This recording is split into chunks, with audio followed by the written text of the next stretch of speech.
Conseil des ministres, le président Félix Antoine Tshisekedi Tshilombo était surpris d'attendre que le ministre de l'Intérieur Gilbert Kakonde a traduit en justice le ministre de la décentralisation Azarias Rouberois.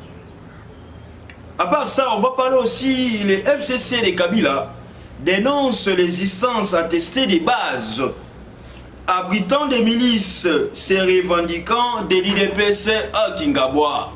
Le FCC réagit par rapport aux milices qui se déclarent que non sont des combattants de l'IDPS. Kyungu Akumanza contre les réformes électorales. Et puis Kyungu Akumanza contre aussi la démarche des groupes de 13 députés nationaux. Yvette Kimbuta, épouse de l'ancien gouverneur de la ville de Kinshasa, André Kimbuta, Yvette Kimbuta aux arrêts pour faux en écriture. Bienvenue sur RDC Monde Télévision, votre chaîne de proximité, votre chaîne des informations à temps et à temps partiel. Merci pour votre fidélité. Merci Bambati, vous avez belé pour le bon RDC Monde.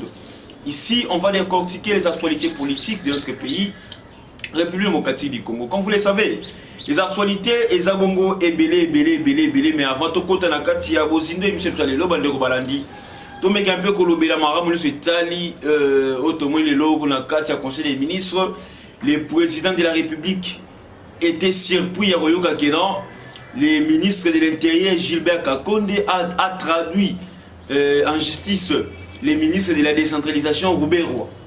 Mais pourquoi les ministres de l'Intérieur peut traduire les ministres Azarias Rouberois na kati ya justice?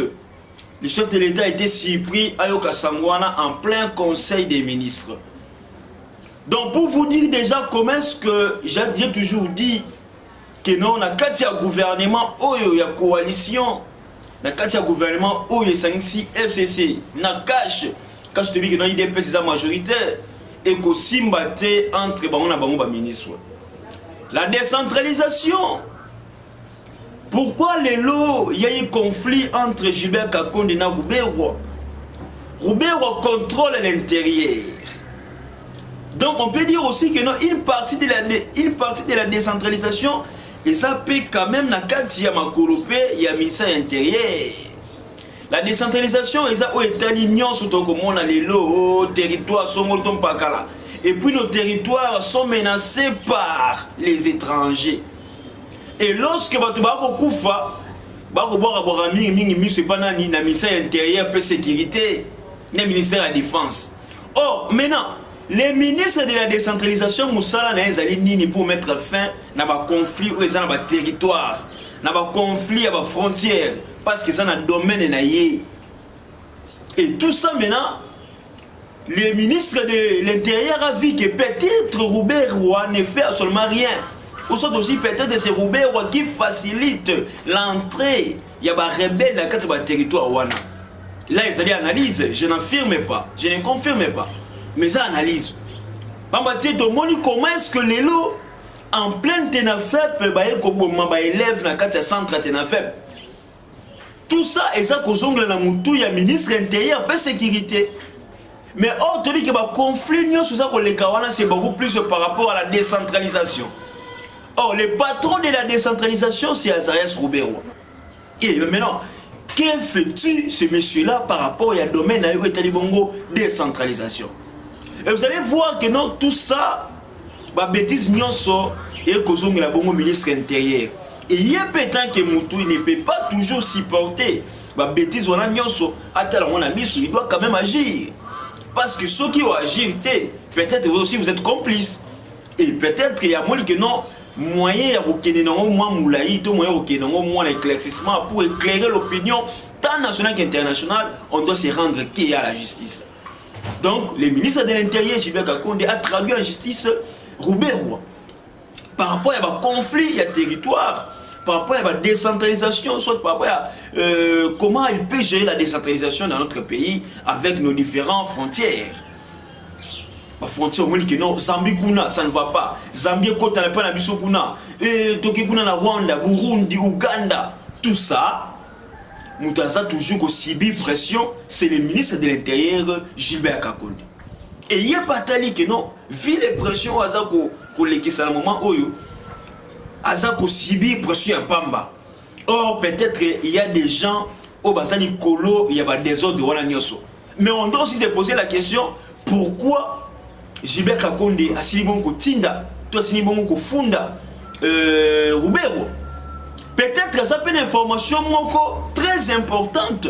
Toi ça va fuite, c'est que non, Rubero aussi peut-être il est cité dans Katia Babiloko, il est cité beaucoup plus dans Katia ba démarche Songolopo Parala, toi il y a des rebelles et tout comme ça. Nous le savons. Et puis nous demandons, et puis ce qui est plus grave c'est quoi? D'abord, Robert, c'est une personne au Congolais nyonso à Doutaranaye. Mais on se demande, mais pourquoi le chef de l'État avait nommé Robert comme étant ministre de la décentralisation? Comment est-ce que c'est-il possible que le chef de l'État nomme Robert ministre de la décentralisation? Et donc on a pu comme ça, Congolais belé. Et aujourd'hui, et bien pour ça, quand nous avons vu que non, Gilbert Kakonde a porté plainte contre Robert. Et un ministre qui porte plainte à l'autre ministre sans que le chef de l'État ait au courant et aux informations à 4 conseils des ministres. Que non, il y avait une plainte que Gilbert Kakonde a déposée contre Azarias Robert. Alors, quelle est maintenant l'analyse du chef de l'État? Soit la suite, et vous allez par rapport à la plainte qu'on va déposer contre M. Robert. Est-ce que tellement que non, et tous ce sont des ministres et que les Canadiens beaucoup tout est mais déjà, une grande partie de la population est informée. Il y a dossier où on a plainte contre Robert. Donc, non, Lilo, tout le monde a quand même éclaircissement. Il y a dossier où on a, et puis tout le monde a répondre à l'acte, on va poser dans 400 jours tant que ministre. Les autres au monde commence que bitumba et boye pas, il y a insécurité pas, il y a boye, il y a koufi. Ça lui passe tout le monde à bana tena fep, bana miki, bana katia centre. Tout ça, ça fait mal pour notre pays. Ça fait mal, ça fait mal. Ça fait mal. Alors, une fois, soit Bajou et tout les Kabouti Kolanda Bongo commerce, qu'il y avait un groupe de jeunes au garde de paix à présent Félix Antoine Tshisekedi Tshilombo. Mais les lots, Tomoni FCC et Tomoki FCC Bimi et lobby pour dire non na ministre wana bato baza ko déclarer que non bazali bato IDPS. Mais jusqu'à preuve du contraire bato wana o bakanga ki wana soit disant bato IDPS basaki ba bazoyemba bilo abomba c'est ba nakatsa kingabwa bakanga ki échantillon à quelques personnes mais jusqu'à présent na nous té toyoki que non bato wana batangi comme autorité moko IDPS o za comme initiateur na bango. Jusqu'à présent, non. On ne peut pas dire que non, ces gens-là sont des IDPS. Parce que, avant que Moutal Bakeno Azali Moutaï IDPS soit aussi ministre, Batumuno, Basangani, IDPS, on doit quand même dire que ils ont autorité telle IDPS, ils ont chapeauté, ils ont telle autorité, ils ont Tindi Bango, ils ont dirigé Bango, ils ont initiateur, il y a mais jusqu'à preuve du contraire, aucune autorité IDPS n'a Kolo, il y a Babilo Kwananyoso. Donc c'est là, maintenant les FCC, et il a dénoncé et dénoncé ma manœuvre. Mais est-ce que les FCC aujourd'hui, et que ça a donné des leçons dans la milice, dans la gêne? Ici, nous avons vu pendant les mandats de Kabila, comment est-ce qu'il y a eu des jeunes des députés nationaux dans le Parlement. Nous avons vu aujourd'hui les bérets rouges. Beaucoup plus de jeunes et bélés. Il n'y a pas perdu. Oh, les ici, moment, la façon dont se conduire. Et aujourd'hui, les FCC demandent à l'IDPS, il y a a raison. Est-ce que les FCC peut donner vraiment une leçon morale dans l'IDPS? Si jamais l'IDPS a fait 38 ans au pouvoir, pardon, 38 ans d'élite, tout le monde il n'y avait pas de malice. Créer un système, il y a Kamona Sapou. Les gens qui ont été la prison, la prison, on dit bazalaka, bataka mona sapu na siège IDPS. Bakanga baje na kata siège IDPS ono bazali bataka mona sapu. Mais baje bakanga na kata kingabwa, bakanga na kata permanence IDPS. Donc ça n'a rien à voir avec l'IDPS en quelque sorte. Bien qu'il va défendre Tshisekedi, mais baza bataka IDPS. Parce que tout Congolais qui défend Tshisekedi, asaram de IDPS, on doit enlever cet équivoque. Que non sommes comme si Tshisekedi les hommes de l'IDPS. C'est faux et archi faux. C'est faux et archi faux. On doit quand même changer de mentalité, changer notre façon de voir les choses sur ces domaines. Donc c'est inconcevable aujourd'hui. Le FCC a commis les lots, coupé sa conseil, qu'on senga que IDPS va suspendre, va pratiquer ma BO. Oui, nous sommes d'accord toutefois aussi. Il y a des marches FCC ne va le lot comme changer, qu'on sent que non IDPS c'est oui nous sommes d'accord. Mais c'est que vous-même FCC vous ça là. Binomo le FCC vous ça là pendant pouvoir ya M. Kabila. Est-ce que les gens vous pardon la population congolaise n'a pas milice ou créé par-ci par-là? On a vu ça avec Gédéon King ou la Lubumbashi. On a vu ça avec Gédéon King.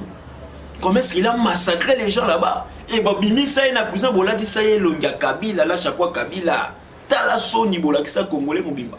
Mais c'était plus dangereux que ça. Quelqu'un qui a tué, quelqu'un qui a massacré les gens. Et après, vous avez mis beaucoup de sonité, beaucoup de Kabila Sony, Kabila va peut-être pas ça qui est innocent, Magamona, Bola, ça, j'ai le King ou Elamba, Kabila, n'a chaque fois Kabila. Tout ça, c'était justement pour nous quitter sa Kabila, pour sa Kabila Sony. La vie, mon Kabila aussi n'était pas là. Kabila aussi a été peut-être surpris, mais peut-être que Bino tellement qu'il faut gagner confiance. Il faut ça là-bas n'importe quoi pour gagner confiance. Et vous créez ma milice par-ci par-là. Et aujourd'hui, l'IDPS aussi. Tu évites ceux qui battent dans IDPS, mais on se demande que non seulement IDPS, batik un phénomène, batik un pratique, parce qu'ils ont honoré IDPS. Bien que les autres vont critiquer, oui, je l'ai dit, ils ont honoré IDPS, ceux qui battent dans IDPS. Ils ont sonné paiement.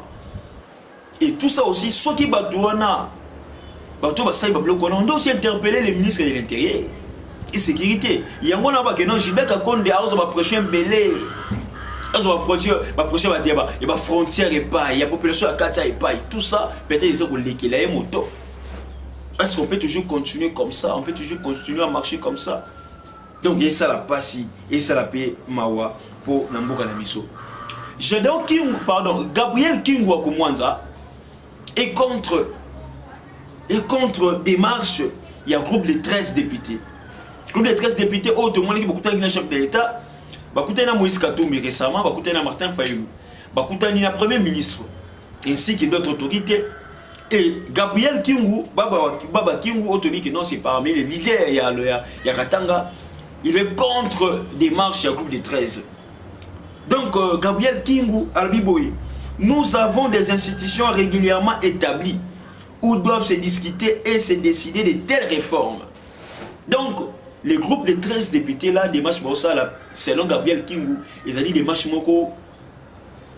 anticonstitutionnelles. Ou soit aussi, ils ont des marches où ils ont dit contre les institutions parce qu'il y a déjà des institutions établies. C'est maintenant, quant aux institutions, il y a des questions qu'on soumettre en Assemblée nationale, qu'on soumettre en Sénat. Mais, nous avons vu ici, Papa Kingu, bien que vous êtes contre, mais d'autres députés qui n'ont pas proposé des lois pour la réforme, il y a loi électorale. Mais j'allais m'abonner à Fandelango. Et les Canadiens dans le Parlement. Et les Canadiens peuvent ni dans l'ordre du jour. Et peut-être ils ont trouvé gain de cause que non. Tellement qu'il y a quatre assemblées, les Canadiens, tout le monde a n'engue Libanda. Moi je pense que c'est ça. Peut-être qu'ils ont senti que non, dans quatre assemblées, les Canadiens peuvent aussi battre. Qui n'a pas contesté moi pas coûter national acteur politique pour me un peu au solo là. Mais Kingu en tout, il est contre les marches il est contre la réforme oyo bandeko ba ko sala li bande d'institution pour naie à recadrer bandeko bazonga bongo na raison bazonga la bongo na voie normale les alibos institution bien établie pour na ko meka un peu ko faire sa dossier oyo très kitoko selon la loi et puis selon la constitution. Très chers téléspectateurs, très chers abonnés à RDC Monde Télévision, pour finir, on va parler sur Madame Yvette Kimbuta, épouse de l'ancien gouverneur de la ville de Kinshasa, qui est maintenant aux arrêts pour fond en écriture. Maman Yvette, Maman Yvette Kimbuta, aujourd'hui, elle est aux arrêts. Aux arrêts. Bakangié. Bakangié pourquoi? Pour faux en écriture. Mais on a analysé ici, qu'est-ce qu'on nous dit selon les analystes, selon politico.cd, les amis Missoux Nanga, il y a inspiration, il y a émission. Qu'est-ce qu'on dit? L'épouse de l'ancien gouverneur de la ville de Kinshasa et sénateur André Kimbuta Yvette Kimbuta est aux arrêts ce vendredi 28 août 2020. C'était depuis hier. Selon la radio Top Congo FM, qui livre cette info, elle est détenue au parquet général près la cour d'appel de Kinshasa-Gombe dans le cadre des investigations dans un conflit parcellaire sur l'avenue Cercle dans la commune de la Gombe. Un conflit parcellaire que Madame Yvette Kimbuta est arrêtée pour le moment dans un parquet la cour d'appel de Kinshasa-Gombe justement pour faire des investigations. Alors, qu'est-ce qu'on dit encore? Yvette Kimbuta est poursuivie pour faux en écriture et extorsion des signatures. Donc, falsification des signatures, faux en écriture. Selon les sources judiciaires citées par notre source, les magistrats ont constaté une incohérence au niveau des certificats d'enregistrement obtenus en 2012 après transaction avec la propriétaire Lycienne Moussapa, pourtant décédée en 2010. C'est ça, les grands problèmes. Les liquidateurs de la famille qui avaient porté l'affaire en justice soutiennent que la résidence familiale a été vendue de manière irrégulière par les conservateurs des titres immobiliers. Après cette interpellation, il dit attendre la conclusion de l'enquête au niveau du parquet général pour la cour d'appel de Kinshasa-Gombe. Donc, et loko et Mimi, maman Yvette, Nakatia Boloko, pour le moment, ils allient la façon dont Asombaka le Pangouana et pas bateau batekara mapango, soit na caresse, soit des bateaux et titres immobiliers, Asombaka ont d'une manière irrégulière. Faux en écriture. Donc, bakangi pour un dossier de pango. Makambo mapango yo ekobimisa bato belé na poisson. Makambo mapango yo bato belé bakosoka mabe. Pourquoi? Parce que débordement ezalaki makasi na époque à Kabila pour mapango. Baboto bato mapango bêtement. Baboto bato mapango pamba. Et aujourd'hui maintenant l'État applique l'état des droits, l'égalité entre tous les citoyens. Mon colon le pango ici a Koufa depuis 2010. Il a sommé le pango en 2012. Et selon les liquidateurs, il y a la famille, tout le pango, on a dit que non, la dame Yvette a sommé Kiango, ma bé, soit Bateka qui m'a bé, peut-être ma botte là, le pango goboto là. Et les lots, justice et kangi, madame. Tu éviter son œil goussou gandengeni. Bakangara bien aussi, notre justice bakangara bien. Bakangi après quelques temps le lobo pas beau batika qui na bangoye bamola qui est innocent soit à rendre le bon batiki. Non, on peut pas toujours coquiner toujours bongo prison mais espace c'est ça nous le belé. Tu as besoin ya bato ba ne fils que chemise babima muto iba 50 francs pili tomate kiti yabima mais beaucoup c'est la biso bato nyonso ba botre mapango bato nyonso ba ko détourner mon solo à l'état bato nyonso ba ko violer bato nyonso ba ko bomba bato nyonso ba bomba. Place na bango za na prison. Place na bango za na prison. Et non kokele ko kanga mo se ya tango mo mbaka pamba boui. Merci beaucoup Waldo Balanyo sur RDC Monde Télévision. Je vous dis un grand merci. Restez branchés, restez scotchés sur votre chaîne des actualités politiques. RDC Monde Télévision en temps réel et pour temps partiel. Merci une fois de plus à tous ceux-là. Vous pouvez vous abonner massivement. N'hésitez pas de vous abonner, de liker, de partager, de commenter les émissions. Ça me ferait énormément plaisir. C'était Rams pour la présentation. Je dis un grand merci à Madame Pauline Lumumba. Un grand merci à Antonio Miguel. Pourquoi pas aussi à Honorable Tambwe Poche Chama Eliezer, initiateur RDC Monde. Tout le monde qui met la mabota, P. Nzambe, à Pambula, Bissou, Banso. Bye, à la prochaine. Bonne bande de il y a monde entier. Congolais dans le monde entier. Ngai Maman Pauline Lumumba, la présidente de RDC Monde na Genève. Na yeli boso na bino lelo, na sengi bino. Bosa adhéré na RDC Monde.